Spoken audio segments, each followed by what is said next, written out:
যার কোনো আকর্ষণ শক্তি নেই, তাকে যদি ঘষে ঘষে আকর্ষণ শক্তি তৈরি হয়,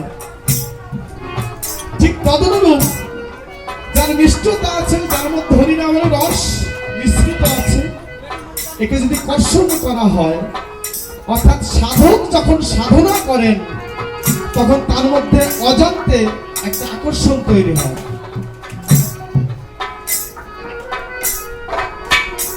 এই আকর্ষণে ভগবান আকর্ষিত হয়ে করুণা করে তার দিকে ছুটে আসতে থাকেন।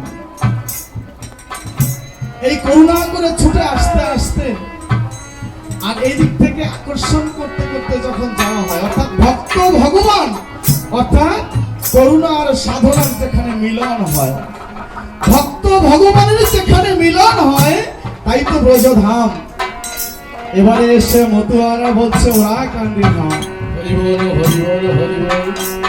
এই ওরাকান্দি ধাম হচ্ছে ভক্ত আর ভগবানের মিলন স্থান। এইটা নয় ঠাকুরনগর, নয় বাংলাদেশের ওরাকান্দি। নিজের মধ্যেও যদি সাধনা করতে করতে চোখ বন্ধ করে তার উপস্থাপন পাওয়া যায়, তবে তো ভক্ত ভগবানের মিলন হয়ে গেল। তাই তো বিজয় সরকারের শেষ জীবনে এসে বললেন, কবে ধাম ওরাকান্দি যাব রে, আমার পরাণে কাঁদে হরি চাঁদ। তিনি কি ওরাকান্দি জানেন কোনদিন? গেছেন তো? তবুও শেষ জীবনে কেন বললেন এই কথা?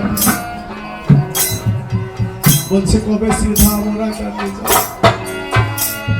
মানে কবে আমার মধ্যে সেই ওরাকান্দি ধাম তৈরি হবে, তবে আমি চোখ বন্ধ করলে আমি শান্তি হরির চূড়ায় দর্শন করতে পারবো।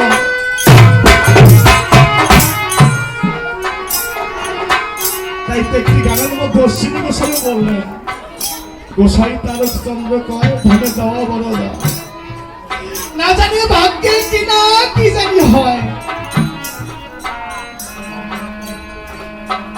দেখেছেন অশ্বিনী গোসাই লেখনী এত সহজ নয়, ঠুনকো লেখনী নয়।